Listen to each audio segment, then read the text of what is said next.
सृष्टिकर्ता पितालाई धन्यवाद धन्यवाद धन्यवाद लाख लाख धन्यवाद गर्छु यस कुरामा।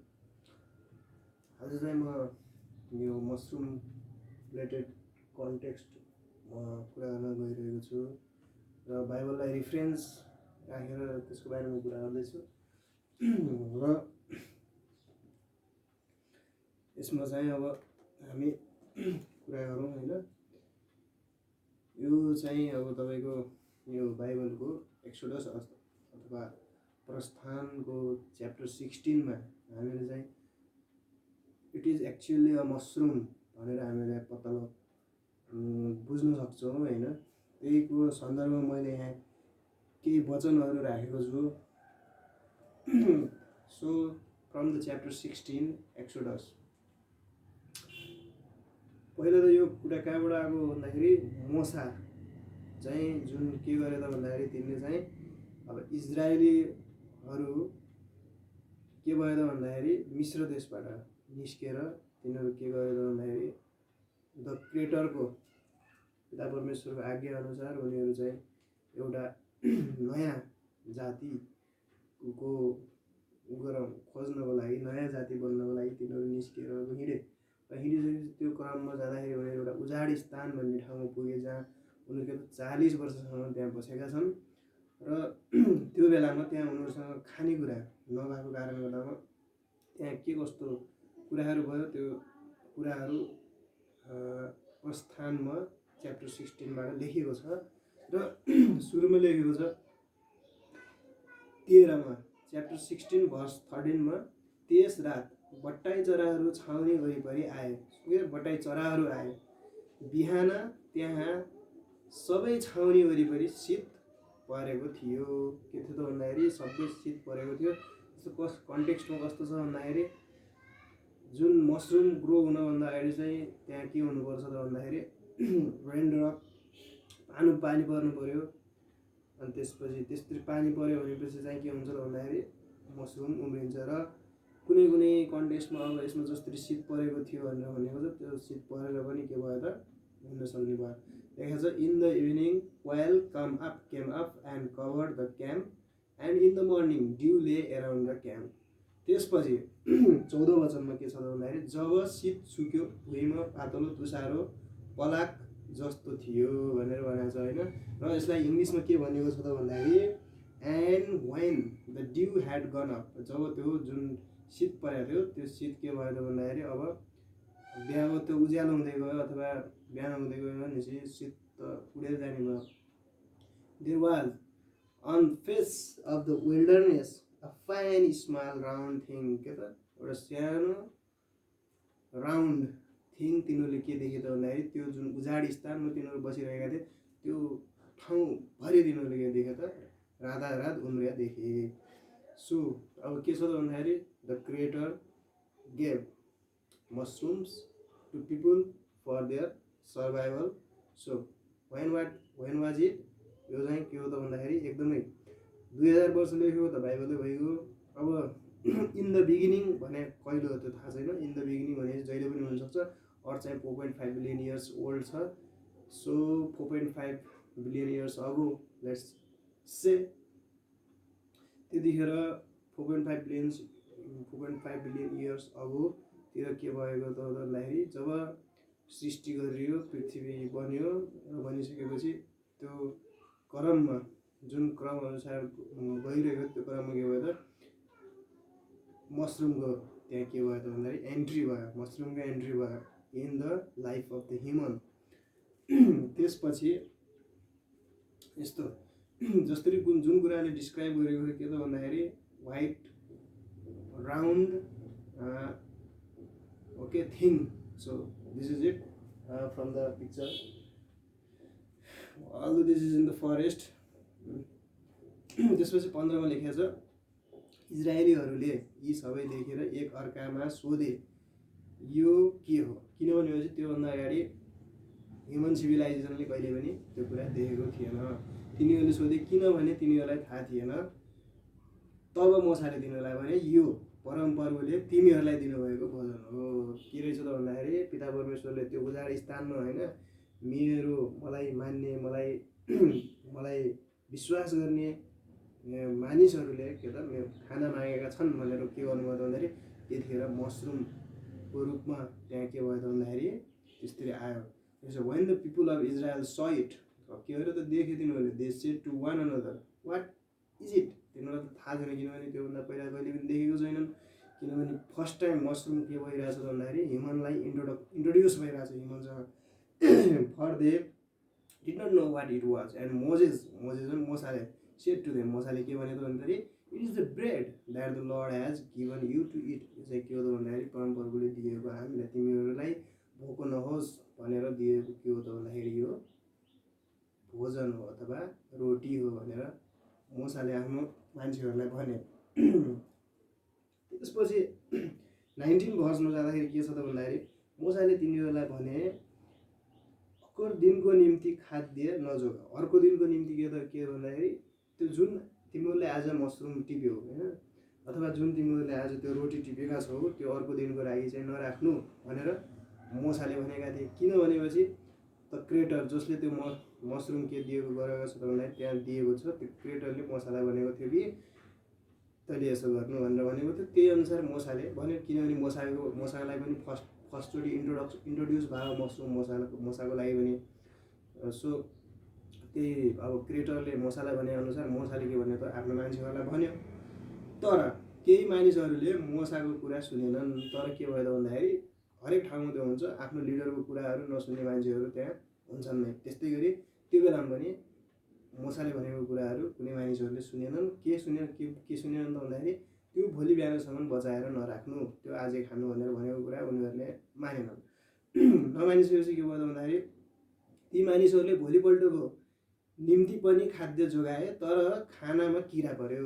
एक्ज्याक्टली हामीले अहिले पनि तपाईँहरू एक्सपेरिमेन्ट गर्न सक्नुहुन्छ, मसरुम टिपेर लगेर जानुहोस् र त्यो त्यत्तिकै राख्नुभयो भने के हुन्छ त भन्दाखेरि त्यो एक दिनसम्म फ्रेस हुन्छ। नेक्स्ट डे के हुन्छ त भन्दाखेरि त्यहाँ तपाईँ जतिसुकै क्लिन ठाउँमा राख्नु अथवा डब्बाभित्र राख्नुहोस्, त्यहाँ किरा पर्छ, किरा निस्किन्छ। ती मसरुमभित्रबाट किरा छेउछेउ किरा निस्किन्छ र गनाउन थाल्यो र त्यो के हुन्छ स्मेल, फल स्मेल आउँछ, चाहे त्यो जुनसुकै मसरुम होस्। यसकारण त्यसो गर्ने मानिससँग रिसाए र त्यो कारणले गर्दामा पिता परमेश्वरले भनेको आज्ञा र मोसाले त्यही पिता परमेश्वरको आज्ञाकोलाई मानिसहरूलाई भनेका थिए, तिनीहरूले मानेनन्। त्यो कारणले गर्दामा मोसा चाहिँ रिसाएको छ त्यहाँ। र इङ्ग्लिसमा भनेको चाहिँ and Moses said to them let no one leave any of it over till the morning, कसैले पनि बिहानसम्म यो नराख्नु। But they did not listen to Moses, तर तिनीहरूले भनेको सुनेनन्। Some left part of it the morning till the morning and it bred worms and stank, त्यो किरा पऱ्यो बनाउन थाल्यो। And Moses was angry with them. So 23 भर्समा छ, मोसाले तिनीहरूलाई भने परमप्रभुले भन्नुभयो जस्तै नै भयो। यसो भएको कारण भोलि परमप्रभुको सम्मानमा मनाइने विश्रामको दिन हो। तिमीहरूलाई जति आवश्यक पर्छ आज त्यति खाद्य पकाउन सक्छौ, तर भोलि बिहानको निम्ति यस खाद्यको रहल राख। अब यहाँ आयो टिचिङ। अब यहाँ के भयो त भन्दाखेरि फेरि जो क्रिएटर हुनुहुन्छ उहाँले के भन्नुभयो त भन्दाखेरि मोसालाई अब चाहिँ के भन्नु भन्दाखेरि भोलि चाहिँ के हो त रेस्टको दिन हो। रेस्टको दिन भएको हुनाले भोलि हामी काम गर्दैनौँ। काम नगर्नु भएको के त अब आजै, भोलि काम नगर्नेले आजै तिमीहरूले के गर त भन्दाखेरि त्यो जति पनि रोटी बनेको छ होइन, च्याउ भन्छु म चाहिँ, जति पनि च्याउ त्यो तिमीहरूले त्यहाँ फलेका छन् ती सबै आज तिमीहरूले टिप, जति सक्छौ टिप। र त्यसपछि योभन्दा अगाडि के भनेको थिएन, तिमीहरूलाई पकाऊ पनि भनेको थिएन होइन, केही पनि भनेको थिएन। तर अहिले के भनेको छ, पकाएर राख भनेको छ। यसो भएको कारण भोलि प्रभुको सम्मानमा मनाइने विश्रामको दिन हो होइन। विश्रामको दिन मनाउँछन् इजरायलीहरूले, किनभनेपछि परमेश्वरले 6 दिन के गर्नुभयो त भन्दाखेरि काम गर्नुभएको थियो र 7औं दिन उहाँले के गर्नुभयो त विश्राम गर्नुभयो। 6 दिनमा के त सम्पूर्ण ब्रह्माण्ड पृथ्वी सारा सब कुछ बनाउनु भएको थियो र 7औं दिनमा विश्राम गर्नुभएको थियो। र इजरायलीहरूले के भन्छन् त्यो मान्छन् तिनीहरूले विश्रामको दिन। तिमीहरूलाई जति आवश्यक खाद्यान्न पकाउन सक्छौ, जति आवश्यक पर्छ त्यति चाहिँ तिमीहरूले पकाएर राख भनेर यहाँ इन्स्ट्रक्सन दिइएको छ, how to preserve the mushroom भनेर। अघिसम्म के थियो भन्दाखेरि तिनीहरूले के गरे, राखे। तिनीहरूले पकाउने यताउति केही गरेन, तिनीहरू जस्ट राखे मात्रै। मसरुमलाई हामीले लगेर घरमा राख्यौँ भनेपछि त्यो एक दिनपछि कुहिन्छ। तर त्यही मसरुमलाई हामीले कुक गरेर होइन, तेलमा फ्राई गरेर मजासँग राख्यौँ भनेपछि त्यो अर्को दिनसम्म पनि हुन्छ, अथवा बोइल गऱ्यौँ भनेपछि त्यो बिग्रिन्न हो Moses, he said to them, this is what the Lord has commanded. Tomorrow is the day of Solomon rest, a holy Sabbath. Okay, which app do you want to use?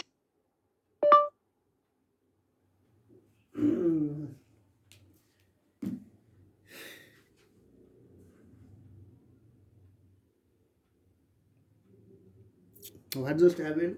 I don't know. Let us continue.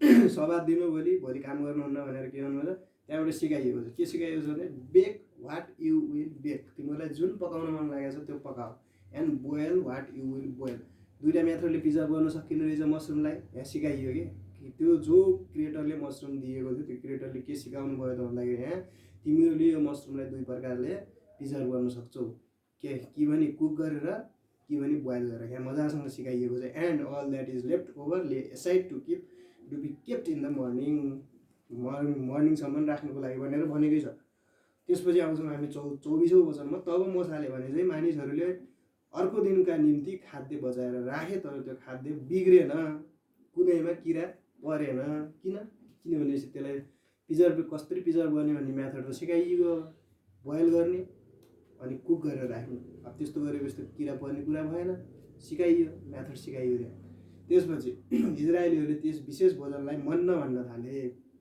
त्यसपछि के भन्न थाले त भन्दाखेरि उनीहरूले मन्न एउटा नाम त राख्नु पर्यो त्यसलाई त्यतिकै मन्न भनेर तिनीहरूले एउटा नाम राखे मन्न मसिनो धनियाको बिउ जस्तो सेतो थियो कस्तो थियो त कलर भन्दाखेरि सेतो कलर व्हाइट कलर देखायो किन मैले मसरुम देखाएँ सुरुमा पनि देखाएँ व्हाइट कलरको होइन थियो अनि खाना मह मिसाएर बनाएको पातलो रोटी जस्तै स्वादिलो थियो कस्तो थियो भन्दाखेरि पातलो रोटी जस्तै स्वादिलो भने चाहिँ अब हामी फर्स्टको स्लाइडमा जाउँ जुन यो छ होइन यो स्लाइडमा के छ भन्दाखेरि यो चाहिँ यसलाई चाहिँ पफबल यो चाहिँ पफबल मसरुम हो होइन यो पनि त्यस्तै फिल्डहरूमा सानो डल्ला जस्तो जुन तरिकाले एक्सप्लेन गरिरहेको छ त्यसरी उम्रिरहेको हुन्छ र यसलाई हामीले कट गऱ्यौँ भनेपछि एकदमै फ्रुटी स्मेल आउँछ त्यस्तो जस्ट लाइक द हनीको जस्तो स्मेल आउँछ and yes it is edible यो खाइन्छ पनि सो यो इमेच्योर भर्खर अर्ली स्टेज हुँदाखेरि यसलाई चाहिँ खाइन्छ तर म्याच्योर भइसकेपछि यो खान मिल्दैन होइन त्यो कारणले गर्दामा so that this is the mushroom of course this is the mushroom all the characteristics is saying that this is the mushroom that they have found during that time so now heading towards the 33 अनि मोसाले हारुनलाई भने okay just leave here something इजरायलीहरूले 31 त्यस विशेष भोजनलाई मन्न भन्न थाले मन्न मसिनो धनियाको बिउ जस्तै सेतो थियो अनि खाना मह मिसाएर बनाएको पातलो रोटी जस्तै स्वादिलो थियो so they laid it aside till the morning बिहानसम्म राखे एज मोजेस कमान्डेड मोजेसले जसरी भनेको थियो कुक गर बोइल गरेर राख भनेको थियो त्यो अनुसार तिनीहरूले गरे and it did not stink र त्यो के त गनाएन and there was no worms in it अनि त्यहाँ किरा पनि परेको थिएन now the house of Israel call it manna name manna त्यसपछि तिनीहरूले त्यसको नाम मन्ना राखे it was like coriander seed धनियाँको बिउ जस्तो सेतो लाइक कोरिएन्डर सिड कस्तो त व्हाइट सेतो and the taste it was like वार्फस मेड विथ हनीले बनाएको पातलो रोटी जस्तो भनेर भनेको छ टेस्ट कलर कस्तो व्हाइट टेस्ट कस्तो फ्रुटी हनीको जस्तो 33 अनि मोसाले हारुनलाई भने एउटा भाँडा ल्याऊ र त्यसमा एक ओमर मन्न भरेर परमप्रभुको अघि राख आफ्नो सन्तानको निम्ति जोगाऊ सिट अब के गर्न थाल्यो त भन्दाखेरि प्रिजर्भ गर्न थाल्यो किनभने चाहिँ त्यस्तो ठाउँमा पनि त्यो उम्रिएको थियो त्यो कारणले गर्दा अब त्यसलाई प्रिजर्भ गर्नु पर्यो त्यसैले तिनीहरूले अब त्यसको बिउहरू प्रिजर्भ गरेर राख्न थाल्यो इजरायलहरू 40 वर्षसम्म मन्न खाँदै बसे look at this 40 years for the 40 years they eat the mushroom so this was the mushroom was introduced to the human civilization when since the very beginning of the earth since the very beginning formation of the earth when there was the development of the human civilization there was a mushroom this proves that mushroom is as old as human civilization maybe also older than human civilization that's it but from the Bible it as old as human civilize. तिनीहरूले तबसम्म मन्ना खाए जबसम्म तिनीहरू जुन भूमिमा बस्ने थियो त्यहाँ आइपुगेनन्। तिनीहरू आफू जुन ठाउँमा जान चाहेको थियो त्यो ठाउँमा नजान्दिसम्म तिनीहरू के गरे त मन्ना खाएर बसे। Because mushroom cultivation is the most easy thing in this entire world, mushroom cultivation. Yes, nowadays people are realizing that mushroom cultivation is good and it can be done in a small place हैन। सानो ठाउँमा पनि गर्न सकिन्छ, easily गर्न सकिन्छ हैन। एउटा मान्छेले कुनै पनि मान्छेले 10-15 वटा प्याकेटमा हैन मसरुम बनाएर उसले आफ्नो डेली लाइफलाई हैन हल्का सपोर्ट गर्न सक्छ हैन। सो अब इङ्ग्लिसमा भनौँ, and Moses said to Aaron हैन टेक अ जार, एउटा जार ल्याऊ and put an omer of manna and eat it. अनि त्यसमा के गरेर त त्यो हाल and place it before the Lord to be kept throughout our generation. अनि त्यो के गरेर भगवान्को अगाडि राखेर त्यसलाई अर्पण गर अनि हाम्रो आउँदो जेनेरेसनलाई के त यो के गर देऊ सिकाऊ। यो the people of Israel ate the manna 40 years, 40 वर्षसम्म हैन इजरायलका मान्छेहरूले मन्ना खाएका छन्। That is mushroom. They have been consuming mushrooms for the 40 years. When? Date back to more than 2000 years ago, more than 2000, I don't know what was the time. The time is not given. Till they came to a habitat land. They ate the manna till they came to the border of the land of Canaan. तिनीहरू के त भन्दाखेरि त्यो उजाड स्थानबाट ननिस्किन्दिसम्म के गरे 40 वर्षसम्म they ate the mushroom. So this is it. By putting the reference from the Bible, until that mushroom was there, mushroom was always there, mushroom is around us from the very beginning of the human civilization. Thank you for watching me. Hope you enjoy. So thank you to the Lord Almighty Jesus. पिता परमेश्वरलाई धन्यवाद म यसुको नाममा। Thank you.